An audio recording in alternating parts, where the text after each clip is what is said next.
17 जून 2026 बिहार। सुबह के 10:22 एक नौजवान ने अपना देसी कट्टा जमीन पर फेंक दिया, दोनों हाथ ऊपर कर दिए और फिर गोली चली। और सबसे चौंकाने वाली बात, वो कोई गैंगस्टर नहीं था, कोई आतंकवादी नहीं था, उसके खिलाफ एक भी एफआईआर नहीं थी। वो बीएससी पास था, सरकारी नौकरी की तैयारी कर रहा था, बाढ़ पीड़ितों की आवाज बन चुका था। और उस सुबह करीब 5000 लोग उसे फेसबुक लाइव पर देख रहे थे जब उसने अपनी पिस्तौल 20 मीटर दूर फेंक दी और पुलिस के सामने दोनों हाथ उठाकर सरेंडर कर दिया। लेकिन जैसे ही वो लाइव बंद हुआ, कुछ ऐसा हुआ जो किसी ने नहीं देखा, और जो नहीं देखा गया वही इस पूरी कहानी का सबसे काला सच है। पुलिस कहती है उसने फायरिंग की, गांव वाले कहते हैं वो निहत्था था, डॉक्टर की रिपोर्ट कहती है 4 से 5 गोलियां मारी गईं। पुलिस की रिपोर्ट कहती है सिर्फ 2। शायद भरत के फोन में कुछ ऐसा था जो कुछ लोग दुनिया को कभी नहीं दिखाना चाहते थे। वो फोन आज भी पुलिस की गिरफ्त में है। लेकिन इस कहानी का सबसे बड़ा सवाल अभी भी वही है, अगर उसने सच में सरेंडर कर दिया था तो गोली किसने चलाई और क्यों? क्योंकि उस सुबह का सबसे अहम सबूत आज भी पुलिस की कस्टडी में बंद है, और शायद उसी फोन में छुपा है वो सच जो शायद इस पूरे केस की तस्वीर बदल सकता है। आग की शुरुआत। कोविड-19 का जब काला दौर आया, जब पूरा देश घरों में बंद था, तब भरत बाहर था, बिटौली की गलियों में गरीबों को खाना खिला रहा था, पानी पिला रहा था।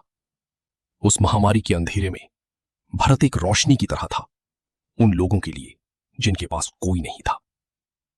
गांव वाले उसे इज्जत देने लगे। और भरत भगत सिंह को अपना आदर्श मानता था। कहता था जैसे भगत सिंह ने क्रांति की थी, वैसे ही इस सड़े हुए सिस्टम में एक नई क्रांति की जरूरत है। विस्थापित लोगों के लिए, बाढ़ पीड़ितों के लिए, उन बेघर परिवारों के लिए जिनकी जमीन नदी ले गई। भरत की लड़ाई थी सिर्फ नारों की नहीं, जमीन पर उतरकर लड़ी जाने वाली लड़ाई। लेकिन साल 2026 की शुरुआत के साथ कुछ बदलने लगा था। जो गुस्सा भरत के भीतर सुलग रहा था, वो धीरे धीरे एक ज्वाला बनता जा रहा था। जबरनिया गांव में पुनर्वास स्थल का काम अधूरा पड़ा था। जमीन आवंटित हुई थी, लेकिन रहने लायक कोई ढांचा नहीं था, पानी नहीं था, बिजली नहीं थी, हाई टेंशन तार खुले लटक रहे थे, सुरक्षित रास्ता तक नहीं था। और प्रशासन चुप था। उसकी चुप्पी ने भरत को तोड़ा नहीं, बल्कि और मजबूत किया। और फिर आई वो तारीख जिसने सब कुछ बदल दिया। 16 जून 2026 दोपहर से पहले का वक्त। भरत ने फेसबुक पर एक वीडियो पोस्ट किया। उसके हाथ में एक देसी कट्टा था, एक कंट्री मेड पिस्टल, और उसने वार्निंग दी, अगर अगले 1-2 दिन में जबरनिया गांव के फ्लड विक्टिम्स के रिहैबिलिटेशन एरिया में मिट्टी भराव का काम शुरू नहीं हुआ तो वो खुद सिस्टम से भिड़ेगा, देश में एक नई क्रांति की शुरुआत करेगा।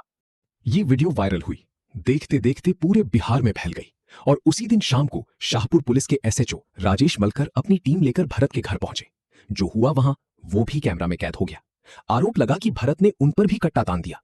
उसकी मां बीच में आई और पुलिस बिना कोई एक्शन लिए वापस लौट गई, खाली हाथ। अगले दिन अखबारों में खबर थी, सोशल मीडिया पर ट्रोलिंग थी। भोजपुर पुलिस डर गई। ये नैरेटिव फैल गया, और इसी नैरेटिव ने शायद वो निर्णय करा दिया जो अगले 24 घंटों में एक नौजवान की जान ले लेगा। पुलिस ने बचाव में एक स्टेटमेंट जारी किया। भरत तिवारी मेंटली अनस्टेबल है, मानसिक रूप से बीमार है, उसे साइकियाट्रिक फैसिलिटी में भेजा जाएगा। एक ऐसे लड़के को जो बीएससी कर चुका था, कॉम्पिटिटिव एग्जाम्स की तैयारी कर रहा था, बॉडी डोनेशन की बात करता था अपने वीडियोज में, उसे मेंटली अनस्टेबल घोषित कर दिया गया एक झटके में। वो सुबह जो सब बदल गई। 17 जून 2026 बिहार का बिटौली गांव। सुबह के ठीक 9 बजे भोजपुर पुलिस और स्पेशल टास्क फोर्स के जवान बुलेट प्रूफ वेस्ट्स में ऑटोमेटिक वेपन्स के साथ भरत तिवारी के घर के चारों तरफ तैनात हो गए, एक ऐसे नौजवान को पकड़ने के लिए जिसके पास सिर्फ एक देसी कट्टा था। घर घिर गया। सुबह 9:30 बजे भरत को पता चला, और भरत ने वो किया जो वो हमेशा करता था। वो सच्चाई को छुपाता नहीं था। उसने अपना फोन उठाया, फेसबुक लाइव शुरू किया और घर से बाहर निकल आया। लाइव चल रही थी, पूरी दुनिया देख रही थी। भरत के हाथ में कट्टा था, पुलिस दूर थी, बातचीत हुई। भरत ने अपनी मांगे रखी, जबरनिया के लोगों के लिए, विस्थापितों के लिए, और कहा अगर मांगे मानी जाए तो वो सरेंडर करने को तैयार है।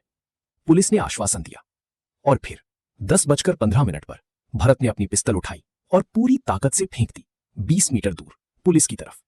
लाइव पर उसने कहा, हथियार दे दिया, दोनों हाथ ऊपर उठा लिए, और लाइव बंद हो गई। यहीं से वो चंद सेकंड शुरू होते हैं जो इस पूरी कहानी का सबसे काला और सबसे विवादित हिस्सा है। लाइव बंद हुई, कैमरा बंद हुआ, और अगले कुछ ही पलों में गोली चली। एसटीएफ के सिपाही अक्षय कुमार ने भरत की जांघ पर पहली गोली मारी। गांव वालों ने 3 से 4 राउंड फायरिंग की आवाज सुनी। भरत जमीन पर गिर गया, खून बहने लगा। उसे पुलिस की गाड़ी में डालकर आरा सदर हॉस्पिटल ले जाया गया। पल्स बेहद लो थी, ब्लड प्रेशर क्रिटिकल था। डॉक्टर्स ने तुरंत पीएमसीएच पटना रेफर किया, लेकिन रास्ते में भरत तिवारी ने दम तोड़ दिया। पीएमसीएच पहुंचते पहुंचते डॉक्टरों ने उसे डेड डिक्लेयर कर दिया। और इसके साथ ही बिहार में एक ऐसा सवाल उठा जिसकी गूंज सुप्रीम कोर्ट तक पहुंची। अगर भरत ने सरेंडर कर दिया था तो उसे क्यों मारा गया? 3 विरोधाभास, एक सच। पुलिस के दावे और जमीनी हकीकत के बीच 3 ऐसे विरोधाभास हैं जो इस पूरे केस की नींव हिला देते हैं।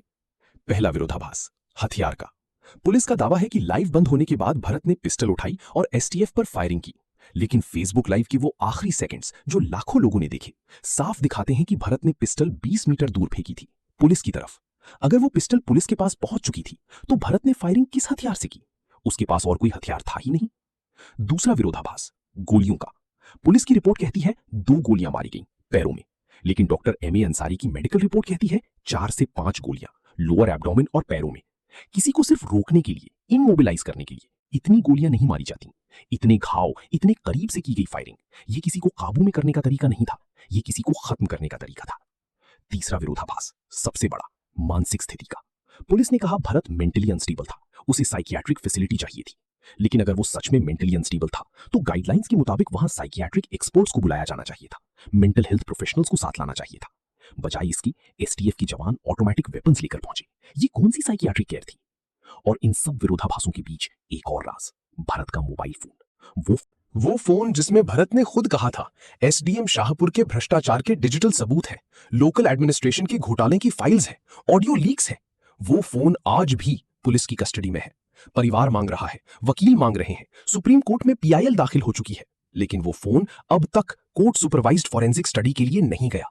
सोचिए, अगर उस फोन में वाकई कुछ ऐसा है जो कुछ लोगों की कुर्सियां हिला सकता है, तो क्या वो लोग उस फोन को कभी खुलने देंगे?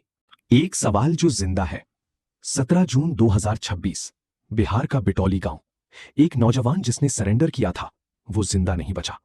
उसकी लड़ाई बाढ़ पीड़ितों के लिए थी, उसकी मांग मिट्टी भराव की थी, और उसकी मौत एक ऐसे सवाल को जन्म दे गई जो अब सुप्रीम कोर्ट की दहलीज तक पहुंच चुका है। क्या इस देश में सरेंडर करने के बाद भी कोई सेफ नहीं है? क्या सिस्टम की आवाज उठाना मौत की वारंट बन जाता है? भरत तिवारी का फोन आज भी बंद पड़ा है।